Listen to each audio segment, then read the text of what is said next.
Husband হঠাৎ করে জিজ্ঞাসা করেছিল, বিয়ের আগে আর পরের মধ্যে পার্থক্য কি?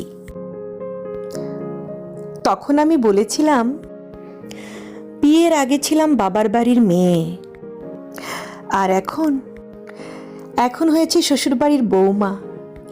আগে আমার মুখে সবাই খাবার তুলে দিত, আর এখন আমাকে সবার মুখে খাবার তুলে দিতে হয়। আগে একটু ব্যথা পেলে চিল্লাচিল্লি করে সারা বাড়ি মাথায় তুলে ফেলতাম, আর এখন অনেক ব্যথা পেলেও একটা শব্দ করি না।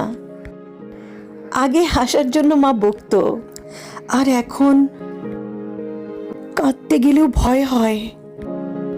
আগে একটু মন খারাপ হলেই মা বুঝে ফেলতো, কিন্তু এখন ভেতরটা চুরমার হয়ে গেলেও কেউ টের পায় না। আগে ভাবতাম বাইরের জগৎটা অনেক শান্তির, কিন্তু এখন